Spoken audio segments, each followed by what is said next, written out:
Ada AC nggak ada? Gue nggak mau AC. Kalau bisa tuh nggak apa-apa nggak ada AC. Ah ya.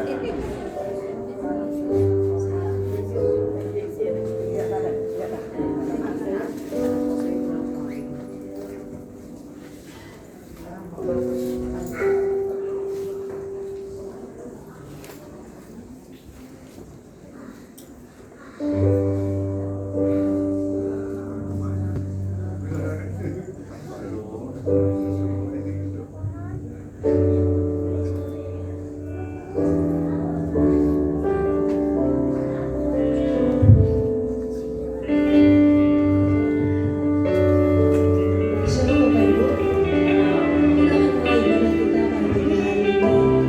Saya mengundang Bapak Ibu untuk menaikkan setiap doa-doanya, dan syukur kepada Tuhan pagi hari ini, dan persiapkan hati kita untuk menerima berkat perjamuan kudus pada pagi hari ini. Mari kita menaikkan syukur kita kepada Tuhan.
Dan biarlah Tuhan yang pimpin ibadah kami ini dari awal sampai akhir. Terima kasih Bapak, terima kasih Yesus. Hanya di dalam nama kami berdoa dan mengucap syukur. Haleluya. Shalom Bapak Ibu. Saya undang bagi berdiri semuanya, kita akan merayakan kuasa yang ada dalam pujian kita. Haleluya. Thank you.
Terima kasih kepada Tuhan. Kita akan melanjutkan ibadah kita pada pagi hari ini. Mari persiapkan hati kita, pikiran kita untuk mendengarkan firman Tuhan.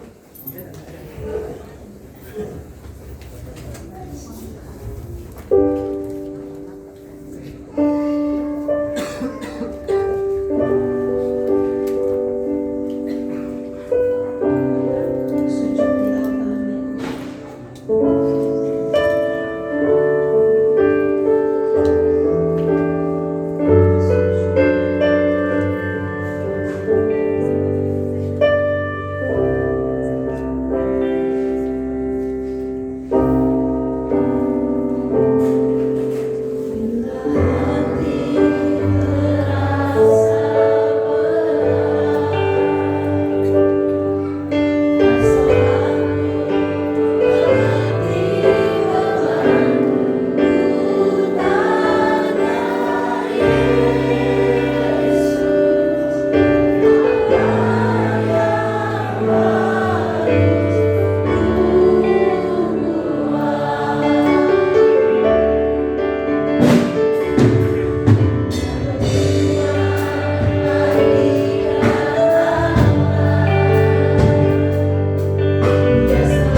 kami mau belajar kembali untuk taat dan setia kepada firman Allah.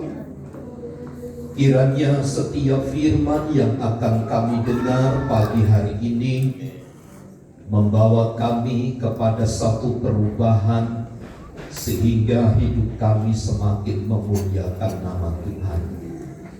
Diberkatilah setiap kami yang haus dan lapar akan firman-Mu, sebab firman-Mu menjadi makanan yang mengenyangkan setiap kami.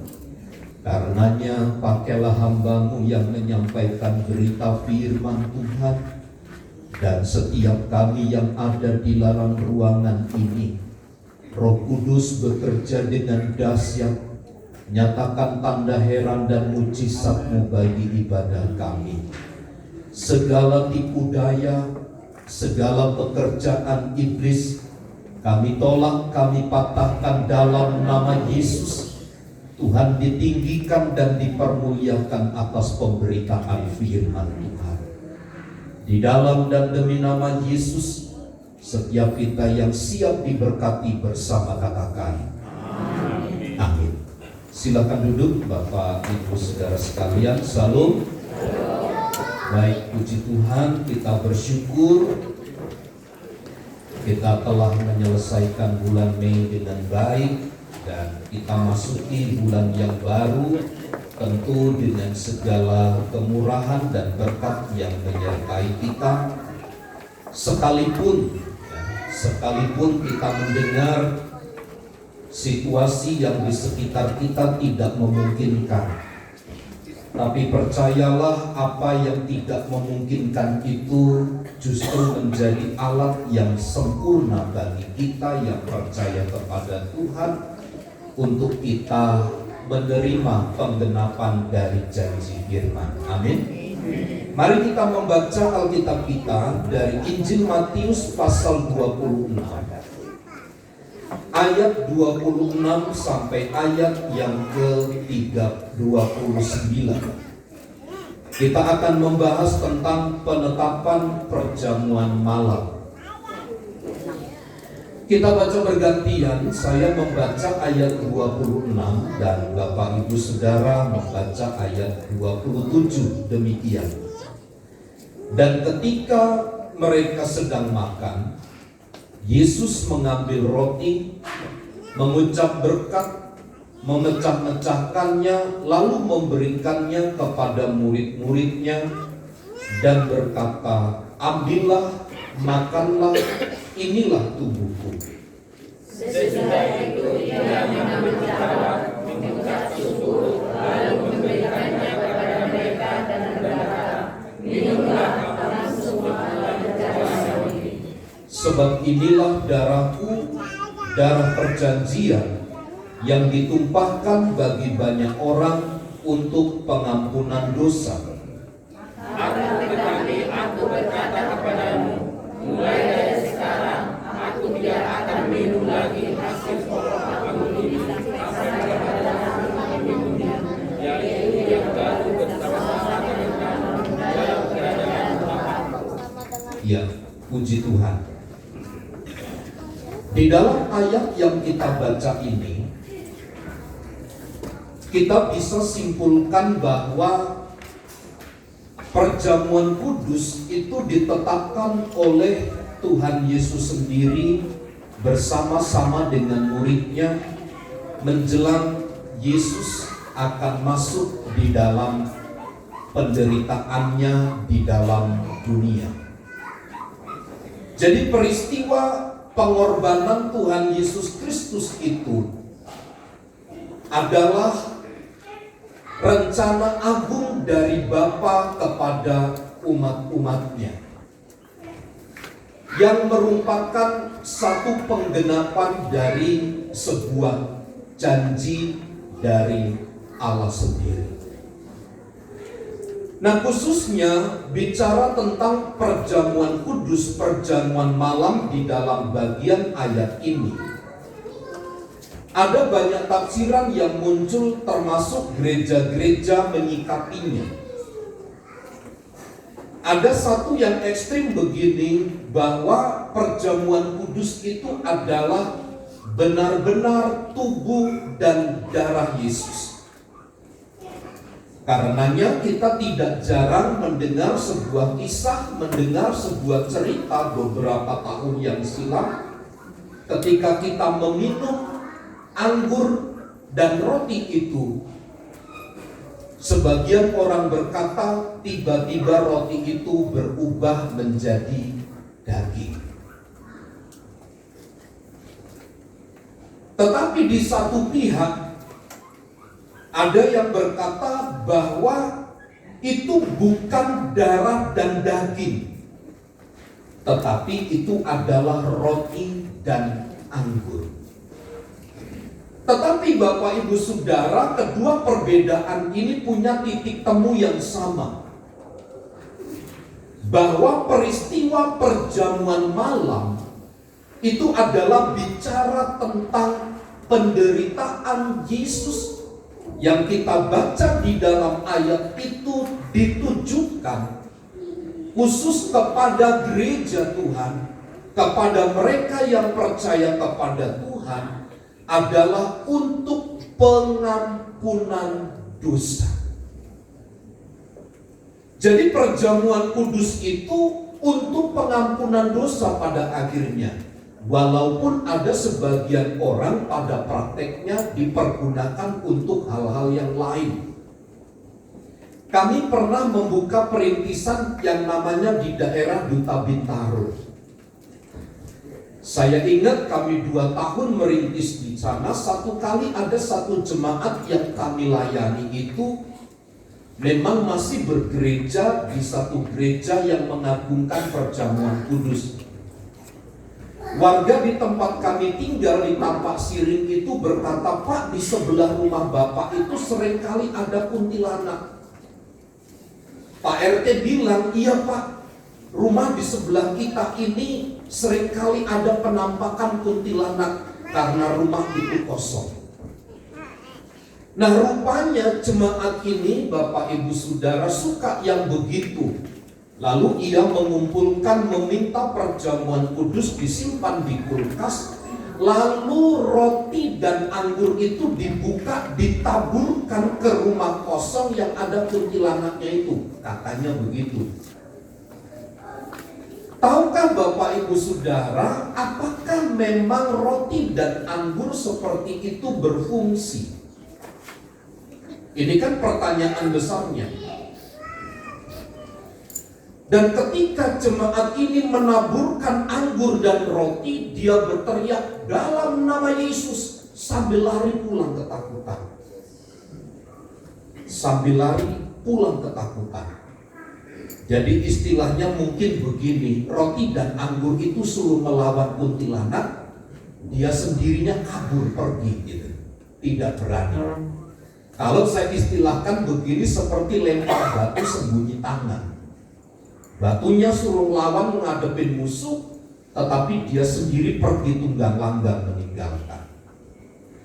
Saudaraku, ini praktek-praktek yang muncul, tetapi berdasarkan kajian ayat 26 sampai ayat 29, penetapan perjamuan malam itu tidak menunjukkan daging Yesus yang dipecah-pecah. Karena peristiwa ini terjadi jauh sebelum peristiwa penyaliban Yesus, penganiayaan yang diterima oleh Yesus. Di dalam ayat yang ke-26 jelas, dan ketika mereka sedang makan, Yesus mengambil roti, mengucap berkat, memecah-mecahkannya, lalu memberikannya kepada murid-muridnya dan berkata, "Ambillah, makanlah, inilah tubuhku." Dalam peristiwa perjamuan malam itu, Tuhan Yesus mengambil roti. Jadi roti yang dimaksud itu bukan tubuh Yesus, bukan tubuh secara jasmania diambil lalu dibagi-bagikan kepada para murid, tidak. Tetapi Tuhan Yesus mengambil roti, memecah-mecahkannya, dan dibagi-bagikan kepada para murid. Artinya begini, roti itu adalah melambangkan tubuh Yesus yang dipecah-pecahkan. Jadi gereja Tuhan harus menyadari bahwa yang dimaksud dengan roti pada ayat ini adalah bicara tentang lambang dari tubuh Tuhan Yesus yang terpecah itu. Sebab ayat 26 berkata demikian, ambillah, makanlah, inilah tubuhku. Jadi rupanya bicara tentang perjamuan malam itu, ketika kita bicara tentang satu materi yaitu roti, itu adalah melambangkan tubuh Tuhan yang dipecah-pecahkan. Bapak Ibu Saudara, saya dapat menangkap satu pengertian begini. Gereja Tuhan tidaklah boleh terjebak hanya kepada satu bagian literal saja. Maksud saya adalah begini. Jangan kita mudah tertipu daya oleh pernyataan-pernyataan pemahaman sebagian. Namun kita harus melihat secara komprehensif, secara keseluruhannya, supaya kita tidak salah mengambil satu keputusan.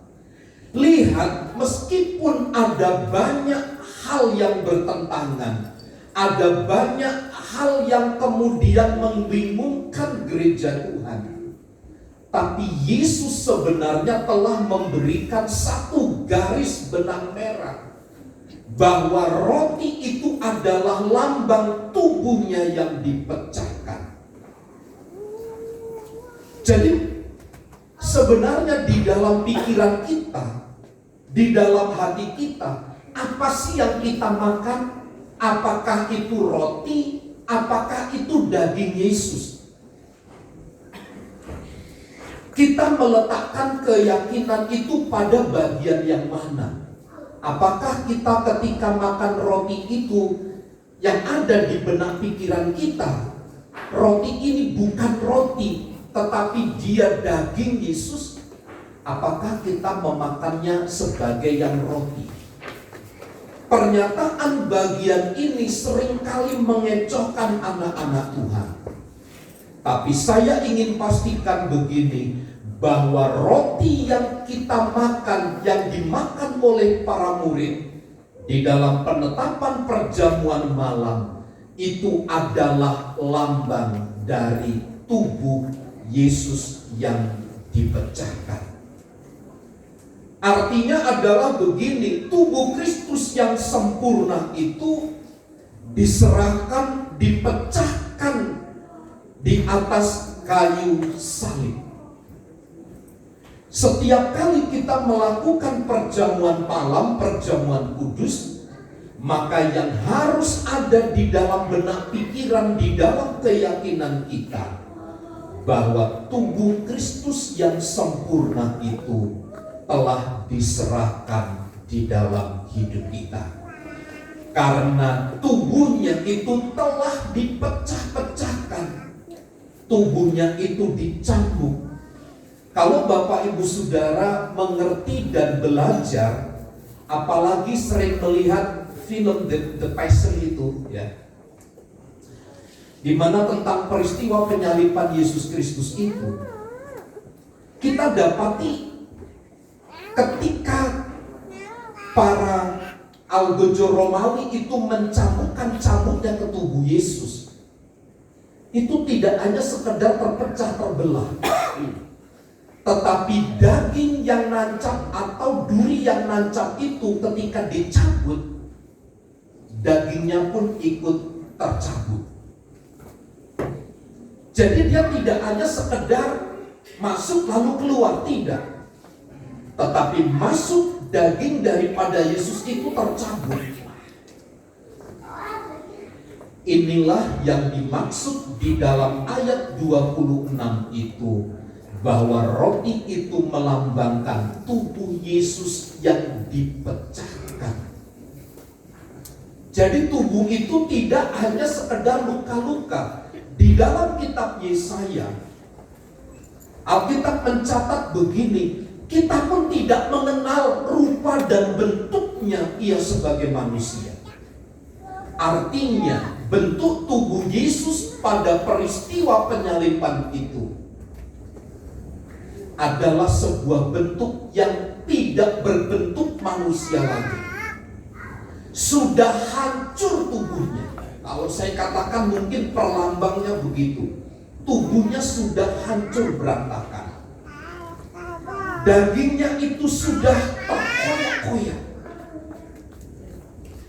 Disinilah Bapak Ibu Saudara pentingnya kita memahami dan mengerti tubuh Yesus yang diserahkan bagi kita itu.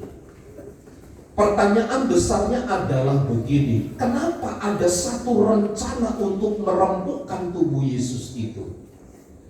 Jawabannya tidak lain tidak bukan di dalam ayat 28 itu adalah untuk pengampunan dosa. Pengorbanan Yesus itu bukan pengorbanan yang biasa. Pengorbanan Yesus mati di atas kayu salib itu bukan sebuah pengorbanan yang biasa-biasa saja, tetapi sebuah peristiwa yang tercatat, yang menyedihkan, di mana alam semesta itu pun turut bersedih, turut berduka cita.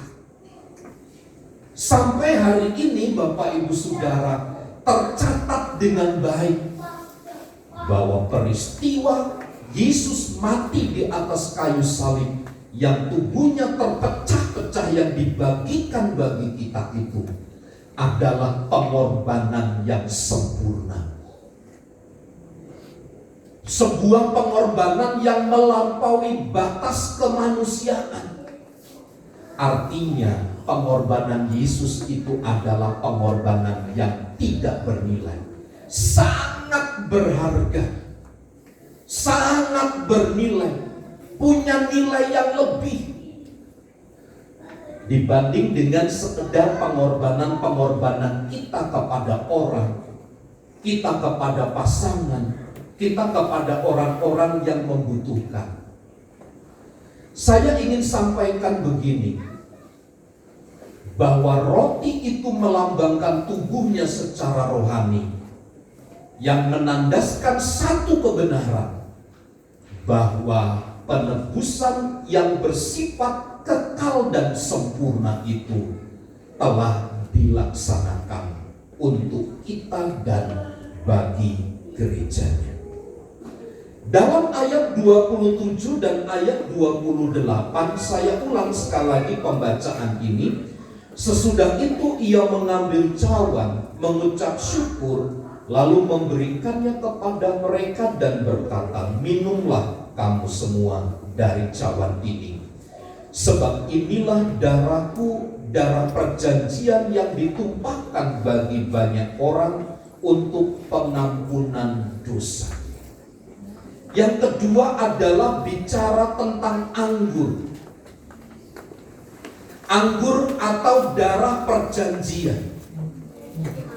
Anggur itu adalah melambangkan darah Yesus yang dimeteraikan di dalam perjanjian baru, yang dicurahkan bagi banyak orang untuk pengampunan dosa.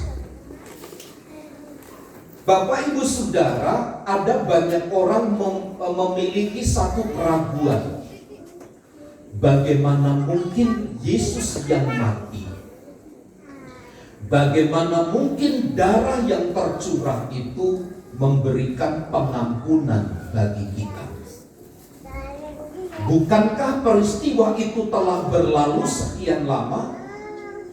Tapi kenapa itu masih efektivitasnya sampai sekarang kita nikmati? Gereja Tuhan, anak-anak Tuhan banyak yang tidak memiliki keyakinan tentang hal ini. Keyakinan tentang penghapus penebusan dosa yang bersifat kekal dan sempurna itu, bukti nyatanya adalah peristiwa dari kematian Yesus Kristus itu telah terjadi. Artinya, pada waktu kita percaya kepada firman Allah bahwa Yesus telah mati di atas kayu salib dan Ia curahkan darahnya itu, di sini berarti bahwa kita pun masuk di dalam satu bagian bahwa karya penebusan Kristus itu juga berlaku di dalam hidup kita. Sehingga kalau kita membaca ini, maka kalau keselamatan di dalam perjanjian lama itu hanya bayang-bayang. Tetapi di dalam perjanjian baru, keselamatan itu adalah sesuatu yang realitas. Kenapa? Karena kematian Kristus telah terjadi. Karenanya Paulus berkata, seandainya kita berkeyakinan kepada Kristus dan Kristus tidak mati dan tidak bangkit, kita adalah orang-orang yang paling malang karena percaya kepada Yesus Kristus. Tetapi karena Yesus Kristus tidak hanya sekedar mati, tetapi Ia bangkit, dan itu tercatat di dalam firman Allah. Karenanya ini menjadi satu dasar bagi kita bahwa darah Yesus adalah merupakan syarat mutlak dari penghapusan dosa manusia. Pertanyaannya, apakah ada darah yang lain yang bisa menghapuskan dosa manusia? Sampai detik ini Alkitab berkata tidak ada. Pengorbanan binatang itu hanya perlambang keselamatan di dalam perjanjian lama. Tetapi bentuk realitasnya adalah telah terjadi di dalam perjanjian baru dengan peristiwa Yesus yang mati di atas kayu salib itu. Sekali lagi, darah Yesus adalah syarat mutlak penghapusan dosa manusia itu. Sebab apa? Hanya Yesuslah domba yang sempurna itu. Yesus adalah pribadi manusia yang sempurna. Saya seringkali istilahkan begini, Bapak Ibu Saudara. Kami di sebelah ini kan setiap pagi masak, karena masak itu ubinnya penuh dengan minyak. Kalau membersihkan lantai itu dengan pel yang kotor, tentu itu tidak akan bersih lantai. Cara membersihkan supaya lantai itu bersih dari kotoran adalah kain pelnya itu harus bersih. Kalau kain kotor dipakai untuk mengepel, kelihatannya akan bersih sesaat. Tapi tunggu kalau sudah kena kipas, kena angin, maka ia akan tetap menjadi kotor. Dunia sekarang ditawarkan begini, bahwa keselamatan itu tidak hanya melalui Yesus, sebab ada korban lain yang sempurna. Tapi saya ingin pertegas berdasarkan pembacaan ayat ini, bahwa darah Yesuslah korban yang sempurna, yang satu-satunya, tidak ada yang lain. Makanya Kisah Rasul pasal 4 dikonfirmasi, di bawah kolong langit ini tidak ada yang olehnya kita dapat diselamatkan selain di dalam nama Yesus Kristus. Jadi keselamatan itu hanya di dalam Yesus Kristus, sebab dialah darah yang sempurna, dialah korban yang sempurna itu. Jadi syarat mutlak penghapusan dosa manusia adalah melalui pengorbanan Yesus Kristus, yaitu darah Yesus Kristus. Sehingga ada jalan baru di dalam perjanjian baru. Semua orang yang percaya kepada Kristus pasti diselamatkan. Pasti diselamatkan. Inilah yang harus menjadi dasar pikiran kita ketika kita percaya kepada Kristus. Ada pengampunan dosa melalui darah yang tercurah di dalam perjamuan malam itu. Di dalam ayat 29, akan tetapi aku berkata kepadamu, mulai dari sekarang aku tidak akan minum lagi hasil pokok anggur ini sampai pada hari aku meminumnya, yaitu yang baru bersama-sama dengan kamu dalam kerajaan Bapa-Ku. Di dalam ayat yang ke-29 itu jelas bahwa Yesus menyatakan dengan tegas, Yesus tidak akan pernah minum lagi anggur bersama-sama dengan para muridnya sampai nanti dia hidup di dalam kekekalan itu. Artinya cawan sukacita itu ada pada masa depan mereka. Artinya Bapak Ibu Saudara, di balik penderitaan salib yang sudah di depan mata Tuhan Yesus itu, sebenarnya Tuhan Yesus sedang menunjuk pada satu kemenangan akhir, yaitu perjamuan sorgawi yang penuh dengan sukacita. Inilah yang menjadi penyebab kenapa Tuhan Yesus sanggup menghadapi cawan penderitaan itu, sampai ia harus mati di kayu salib.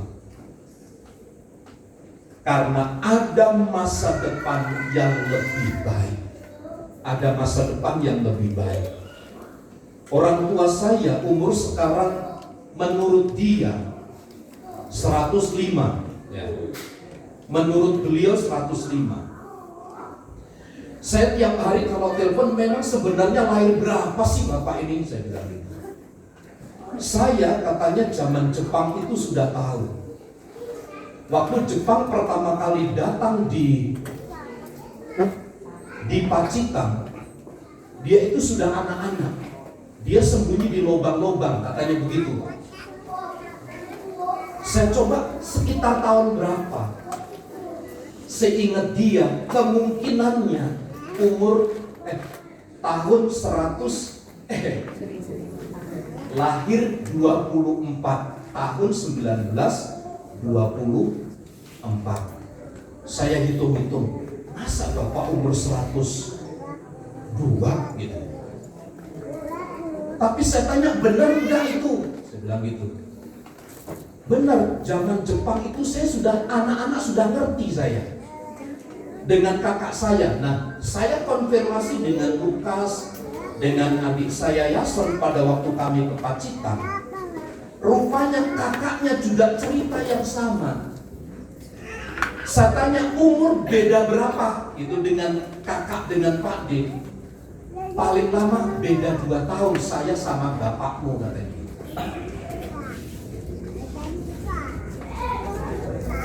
Kakinya sekarang mulai lemah ya, karena dimakan usia.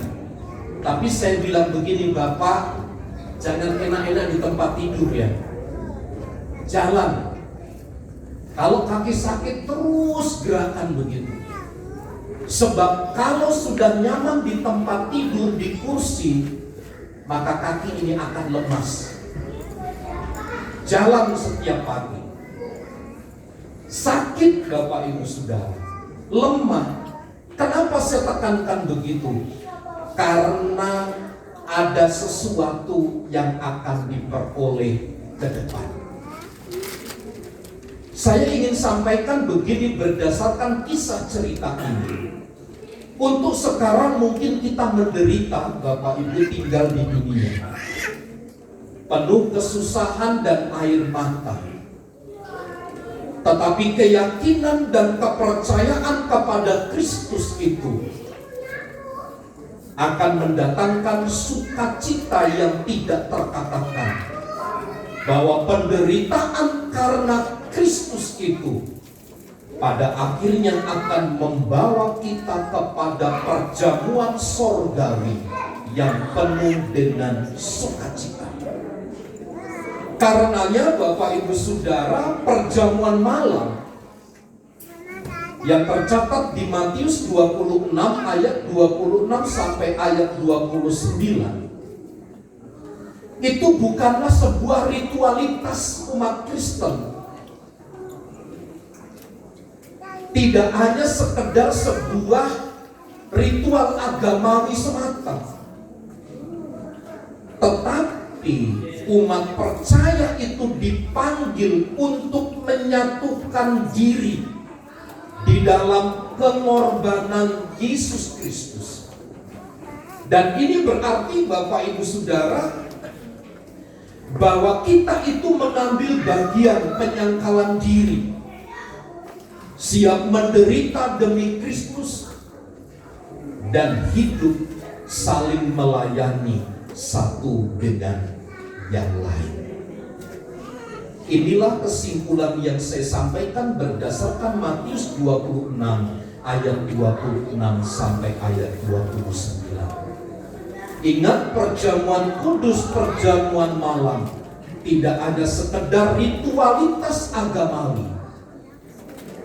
tetapi ada satu makna yang terkandung di dalamnya, yaitu persekutuan pribadi diri kita dengan Kristus melalui sebuah pengorbanan. Tugas dan tanggung jawab kita adalah, mari kita belajar untuk menyangkal diri. Kerjakan keselamatanmu itu dengan takut dan gentar kepada Dia. Dan mari kita aplikasikan dengan saling melayani satu dengan yang lain.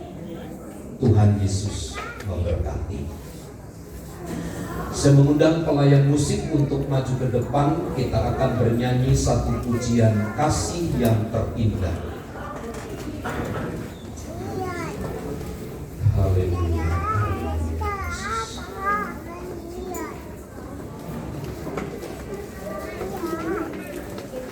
Terima kasih Tuhan, ajaib, ajaib, ajaib Tuhan. Haleluya, haleluya.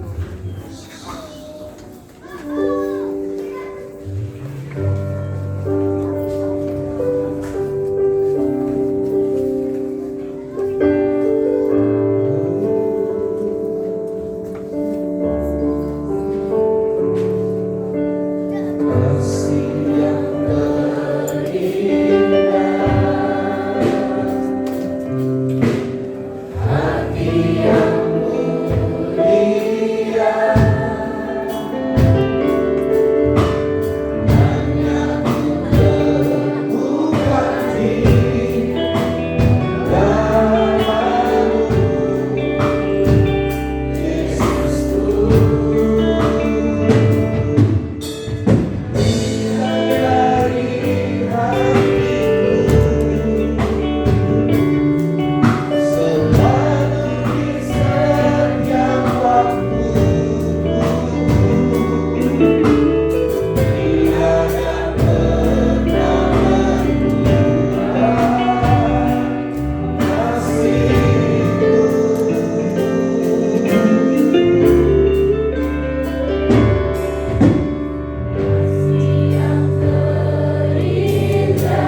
memperingatkan kita kembali tentang peristiwa kematian Yesus di atas kayu salib. Ia merelakan tubuhnya terpecah-pecah, darahnya tercurah mengalir. Semua peristiwa itu terjadi adalah untuk dan kepentingan kita yang percaya kepadanya, yang selalu melakukan pelanggaran dan kesalahan. Ia melakukan itu adalah dalam rangka menyatakan pengampunan dosa kepada kita. Karenanya peristiwa perjamuan kudus bukanlah sebuah rutinitas ritualitas keagamaan semata, tetapi ada satu makna yang lebih dari sekedar ritualitas, yaitu kita menjadi satu bagian di dalam kematiannya, sehingga kita memiliki tanggung jawab yang besar untuk belajar mengendalikan diri, untuk belajar hidup sesuai dengan ketetapan-ketetapan Tuhan, hidup di dalam Injil Kristus. Saya mengundang pelayan-pelayan perjamuan untuk maju ke depan, dan mari kami jemaat-jemaat Tuhan mempersiapkan diri untuk masuk di dalam perjamuan yang kudus, agar kiranya apa yang kita kerjakan ini menjadi satu bagian menyatunya antara tubuh dan darah Kristus dengan tubuh jasmania kita yang mengampuni segala dosa dan kesalahan. Haleluya.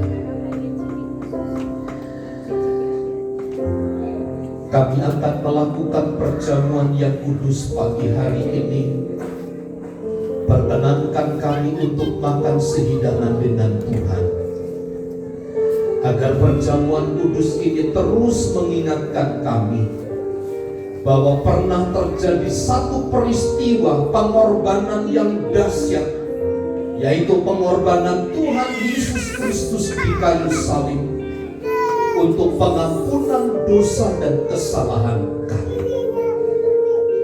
Karenanya ketika kami sebentar melakukan perjamuan kudus ini, tidak hanya sekedar menjadi kebiasaan, tetapi kita dapat menangkap satu makna yang esensi, bahwa perjamuan kudus adalah melambangkan penyatuan tubuh jasmani kita dengan pengorbanan Tuhan di kayu salib. Pakai pelayan-pelayan perjamuan yang akan menghantar berkat perjamuan kepada jemaat Tuhan, dan setiap jemaat Tuhan yang mengambil dengan iman dan percaya, buih berkat di atasnya. Kami lakukan perjamuan kudus pagi hari ini di dalam nama Allah Bapa, Putra dan Roh Kudus, di dalam nama Tuhan Yesus Kristus. Amin. Salibnya teramat mulia.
seluruh jemaat Tuhan, mari kita berdiri. Mari kita mengangkat di tangan kanan kita roti yang melambangkan tubuh Tuhan. Seperti yang telah kita dengar dari firman Allah pagi hari ini, roti yang kita pegang adalah melambangkan tubuh Tuhan. Tubuh yang terpecah-pecah oleh karena kesalahan dan pelanggaran kita. Tubuh yang dianiaya, tubuh yang didera. Tubuh Yesus itulah yang menjadi makanan bagi tubuh kita. Sehingga melalui pengorbanannya kita dikuatkan, kita diteguhkan untuk terus dapat bertahan sampai kepada kesudahannya. Dengarkan firman Tuhan sebelum kita memakan roti yang melambangkan tubuh Tuhan. Sebab apa yang telah kuteruskan kepadamu telah aku terima dari Tuhan, yaitu bahwa Tuhan Yesus pada malam waktu ia diserahkan mengambil roti, dan sesudah itu ia mengucap syukur atasnya. Ia memecah-mecahkannya dan berkata, "Inilah tubuhku yang diserahkan bagi kamu. Perbuatlah ini menjadi peringatan akan aku." Mari kita makan dengan iman dalam nama Yesus.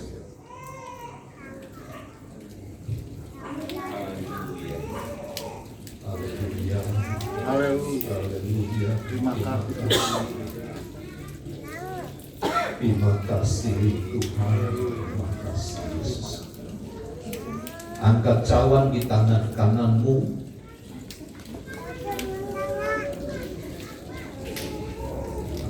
Haleluya.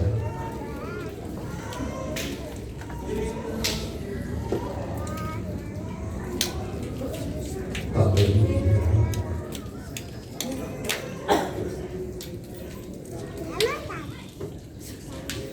Haleluya.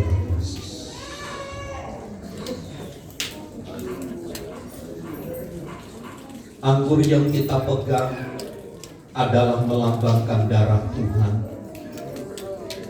Darah yang mengalir dari peristiwa salib. Darah yang tercurah itu adalah untuk pengampunan dan kesalahan kita,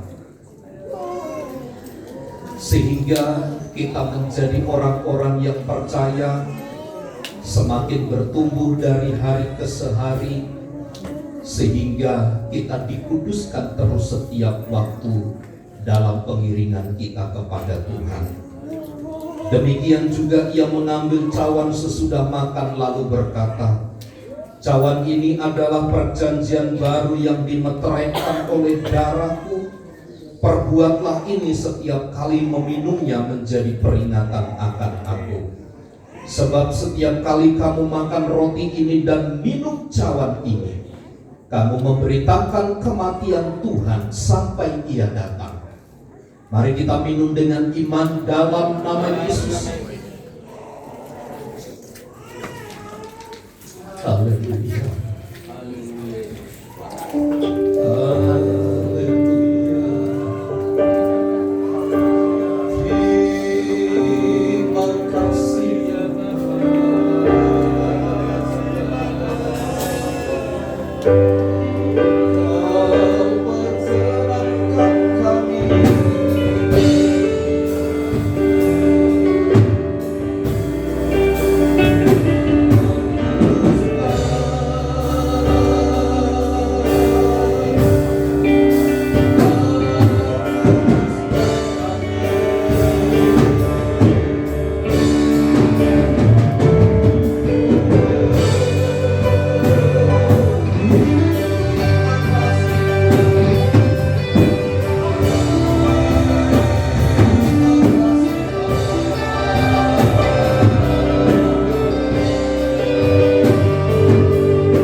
Kalau Engkau masih memberi kesempatan kepada kami sampai kepada pagi hari ini, untuk kami kembali menikmati perjamuan kudus yang kembali mengingatkan akan kami pada peristiwa kematian-Mu di kayu salib, adalah sebuah pengorbanan yang dahsyat dan luar biasa bagi kami, sehingga kami sampai hari ini menikmati sebuah kehidupan yang baik, satu perjanjian yang kekal yang Tuhan nyatakan kepada kami, tentang sebuah kehidupan yang kekal yang Engkau telah sediakan bagi kami sekalian.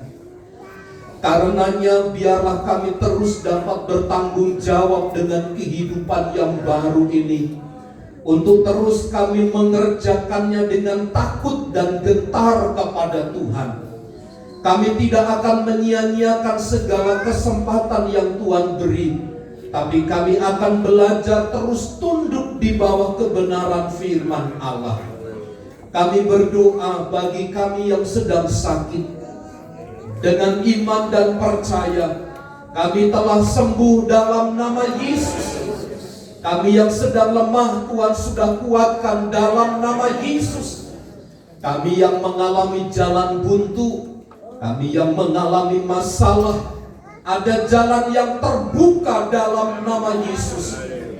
Perjamuan kudus memungkinkan kami untuk menikmati jalan yang baru yang Tuhan sediakan bagi kami. Diberkatilah setiap kami yang percaya dan berharap kepada Tuhan, sebab Tuhan menjadi penolong dan penopang bagi jiwa kami. Kami nikmati perjamuan kudus dan kami terima dengan ucapan syukur di dalam nama Tuhan Yesus Kristus. Setiap kita yang diberkati bersama katakan Amin. Terima kasih kepada Bapak Allah. Setelah firman Tuhan kita mengadakan persembahan dan persembahan satu Tuhan. Mari kita bersatu di dalam.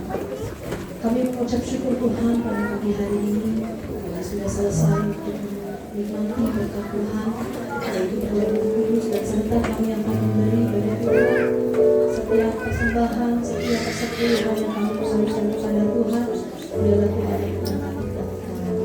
Terima kasih Bapa, hanya di dalam nama Tuhan Yesus kami berdoa dan mengucap syukur. Haleluya. Kita bersyukur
Selamat ulang tahun untuk anak Ethan. Entah tanggal 3 atau 4 Juni ya. Ini bagian pencatatannya kurang sempurna ya. Entah tanggal 3 atau tanggal 4 Juni ya. Selamat ulang tahun anak Ethan. Kemudian jika Bapak Ibu Saudara tergabung pada mitra di kala duka, bisa menghubungi Ibu Juntak. Untuk perluasan tempat ibadah bisa menghubungi Ibu Lili. Minggu yang lalu telah disampaikan akan diadakan janji iman Natal. Ini sudah bulan 6 ya. Tanggal 6. Jadi hari ini kita akan berjanji iman seberapa yang bisa Bapak Ibu berikan untuk acara Natal kita. Jangan nanti ada yang mau besar, wah Bapak ini besar, jangan. Mau 5.000, mau 10.000, ayo kita sama-sama topang pekerjaan Tuhan. Amin. Ya, kita mulai yang dari angkat tangan saja ya. Baik, angkat tangan saja, silakan. Pak Husin, Bapak Husin 500. Ibu Lili yang catat ya. Ya. Ada lagi? Bapak Stephen 500. Cukup? Bapak Daily 500. Opung Bonar? Opung Bonar 1 juta. Bapak Martin 300. Bapak Erik Suryana 1 juta.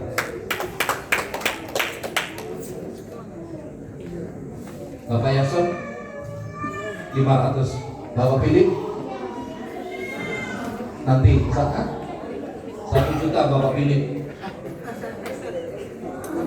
Nanti Bapak Alan nanti. Baik. Yang di atas anak muda Wendy, ada Wendy? Hah? Nggak ada. Nanti dia tolong datangin ya. Ya temannya. Felix 50. Sipora? 200. Si Jen mana si Jen? Jen? Oh di depan udah jaga makanan dia. Ibu Gembala 1 juta. Bapak naik baho 200. Bapak naik baho 200. Mami cepet. Ibu Mariani, Oma Mariani 100. Mama Eten 500.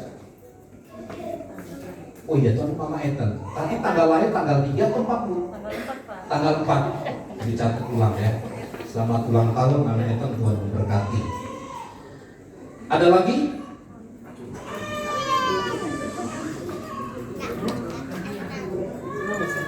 Sudah? Ya, minggu depan lagi ya ditanya. Oh Pak Juntak. Apa? Udah 3 kali tadi, 7 kali. Aduh, jagoan saya ini berapa Pak? Gopet ya, 500 Bapak Juntak. Hampir saja kelewat, kalau nggak ada berantem di depan.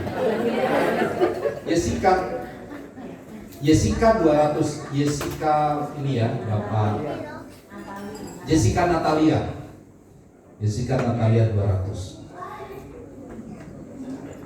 Oke? Ibu butar-butar 300.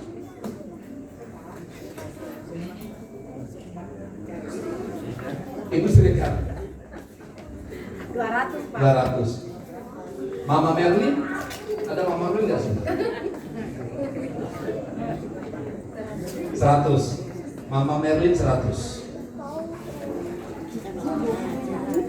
Bapak Lukas diam-diam aja. Adik saya. Menyusul. Hah? Menyusul nanti. Nyusul ya. Ada 3 orang, jadi yang nutupin ya, Pak Lukas, Pak Alan, sama Pak Eko ya. Puji Tuhan, terima kasih. Jadi nanti panitia yang akan dibentuk, jadi konfirmasi bertiga ya, mereka yang akan nutup semua ya. Hah? Untuk saat ini terkumpul 8.650.000. Jadi dana yang terkumpul itu semua pure kita gunakan untuk acara Natal, ya. Tidak boleh untuk hal-hal yang lain. Kalaupun ada sisa, dikembalikan ke kas gereja. Biasanya begitu. Ya, mohon panitia nanti diluruskan semua. Saya kira itu yang dapat saya sampaikan. Nah, ini ada yang penting ini. Ini emas atau mainan? Tapi kayaknya sih ya, karena kuning, bilang aja kita emas ya. Ini ada yang nemu. Jadi kalau ada yang kehilangan, nanti bisa menghubungi Ibu Gembala, lalu dibawa barang buktinya. Nanti tiba-tiba Pak Juntak datang kan? Ini pada perempuan ini. Punya. Harus ada buktinya gitu, supaya kita sama-sama enak.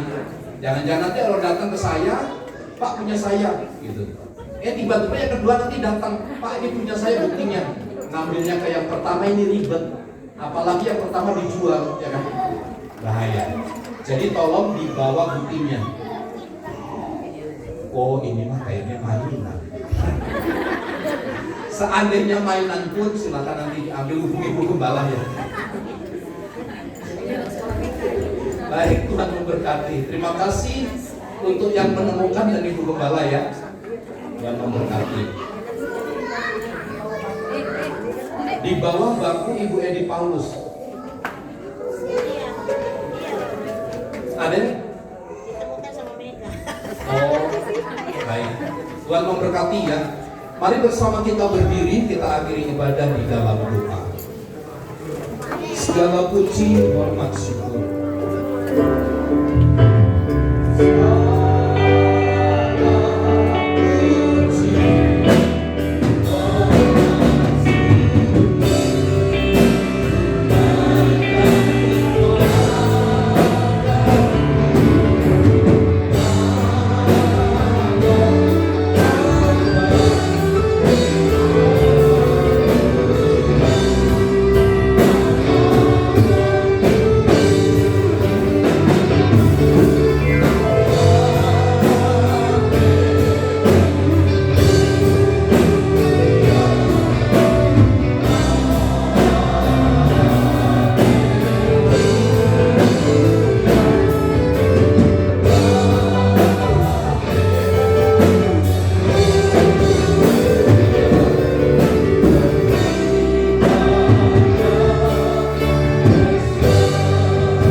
Dipuji, ditinggikanlah nama Tuhan di dalam seluruh aktivitas ibadah kami pagi hari ini.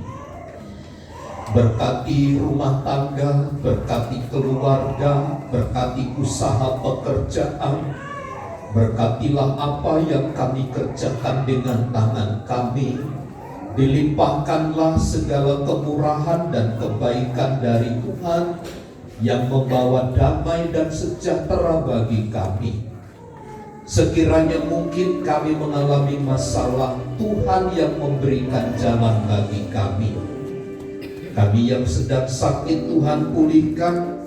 Ibu Martin, Tuhan pulihkan dengan sempurna. Bapak Diki, Tuhan jamah pulihkan dalam nama Yesus. Opung Bonar terus bekerja dalam nama Yesus. Ibu Maria, Tuhan jamah dalam nama Yesus. Bapak Merlan Sigalingging, Tuhan jamah dalam nama Yesus. Oma Mariani, Ibu Aha, Mama Rafi, Tuhan yang jamah sembuhkan mereka dalam nama Yesus. Aba berdoa buat anak Ethan yang berulang tahun pada bulan ini, diberkatilah hidupnya, dipakai masa pertumbuh kembangnya, sehingga anak kami terus menjadi anak yang takut akan Tuhan, menghormati orang tua, dan masa depan yang baik Tuhan janjikan dalam hidupnya.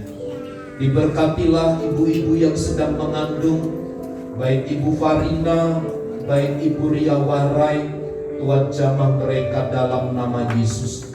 Berkati anak-anak kami yang telah memasuki kelulusan pada persekolahan mereka, baik tingkat SD, SMA, perkuliahan. Tuhan yang memberkati. Rencanamu sempurna atas anak-anak kami ini, bahwa mereka untuk menempati tempat-tempat yang terbaik, olehnya nama Tuhan ditinggikan dan dipermuliakan. Berkatilah bangsa dan negara kami. Diberkati pemerintahan kami dari pusat sampai daerah. Diberkati gereja-gereja Tuhan dimanapun berada. Berkatilah gerejamu di tempat ini. Kerinduan kami untuk memperluas ruangan ibadah, Tuhan yang menyediakan semua. Kemuliaan dan hormat hanya bagi Tuhan. Di dalam nama Tuhan Yesus kami berdoa. Mari saudaraku, arahkanlah pandangan hatimu kepada Tuhan dan terimalah berkat Tuhan. Tuhan memberkati dan melindungi engkau. Tuhan menyinari engkau dengan wajah-Nya dan memberi engkau kasih karunia. Tuhan menghadapkan wajah-Nya kepadamu dan memberi engkau damai sejahtera. Kasih karunia dari Allah Bapa, cinta dan kasih sayang dari Tuhan Yesus Kristus, persekutuan penghiburan kekuatan dari Allah Roh Kudus, memimpin dan memberkati hidup kita, sekarang dan sampai selama-lamanya. Di dalam nama Tuhan Yesus Kristus, setiap kita yang percaya dan diberkati bersama katakan, amin. Bapa, terima kasih.